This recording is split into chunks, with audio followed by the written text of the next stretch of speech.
What if I told you a country's entire economy works a lot like your own family's budget? Sounds a little too simple, right?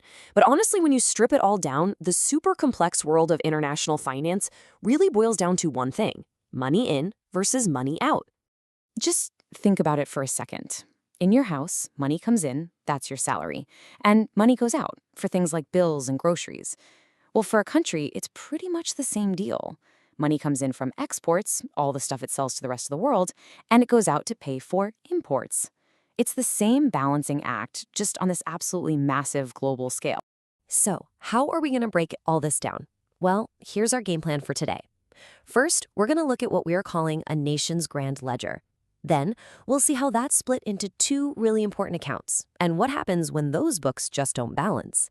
After that, we'll get into the global price tag on money itself, and finally, how countries try to get back on track. Okay, let's dive right in with that master ledger. In the world of economics, it's got a proper name: the balance of payments. The balance of payments, or BOP for short, is pretty much exactly what it sounds like. It's a detailed record of every single economic transaction. We're talking every car sold, every tourist's hotel room, every dollar invested between one country and, well, the entire rest of the world. You can think of it as the nation's financial scorecard on the world stage. And like any good set of books, it's got two sides. You've got your credits, which is all the money flowing into the country. That's your income. Then you have your debits, which is all the money flowing out. Those are your expenses. And the goal is pretty simple. You want more credits than debits. If it's the other way around, you might be heading for trouble. But this grand ledger isn't just one giant messy list. It's actually split into two main sections that tell us very different things about what's going on in a country's economy. These are called the current account and the capital account. So first up is the current account. The best way to think about this is like your day-to-day budget. It tracks the trade of physical goods, the stuff you can see, the visible things like cars or tea. But it also keeps track of the invisible things like banking services or tourism. On top of that, it includes one-way payments like foreign aid and even income that citizens earn while working in other countries. Now, the capital account, that's a whole different beast. This is more like the country's long-term investment and savings plan. We're not talking about daily spending here. We're talking about assets. It tracks the big-ticket items, like when foreign companies build new factories in your country, or when your citizens buy stocks in a foreign company. It's all about long-term changes in who owns what. So here's the key difference you gotta remember. The current account, that's the day-to-day stuff, it directly affects the national income, kind of like how your paycheck affects your weekly budget. The capital account, on the other hand, is about the big picture. It influences the country's total assets, kind of like its long-term net worth. Okay, so that's how it's all supposed to work. But what happens when that day-to-day budget, that current account, is totally out of whack? What happens when a country is just consistently spending more foreign money than it's bringing in? Well, that situation has a name. It's called disequilibrium. Now, having a surplus, more money coming in than going out, that's usually not a huge problem. But a consistent deficit, where more money is flowing out than in, yeah, that can be a major red flag for an economy.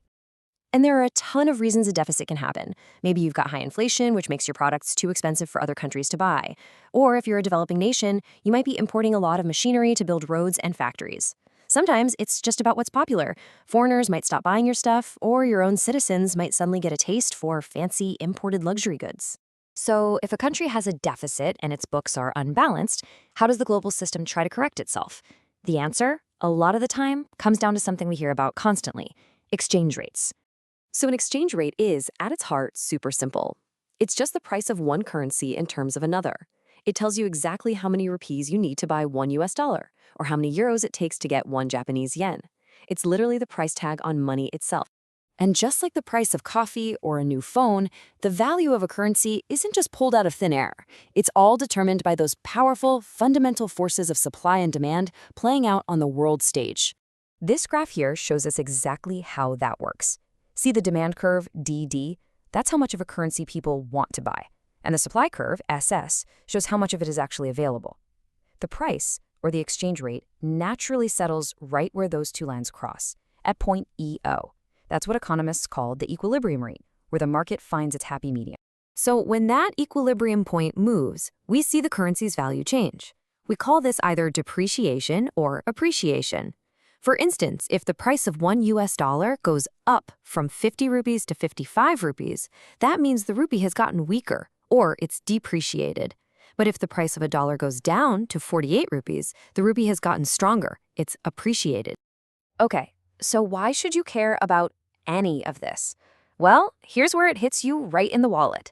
If your country's currency depreciates, that cool pair of imported jeans that costs $20 suddenly gets more expensive for you to buy in your local currency.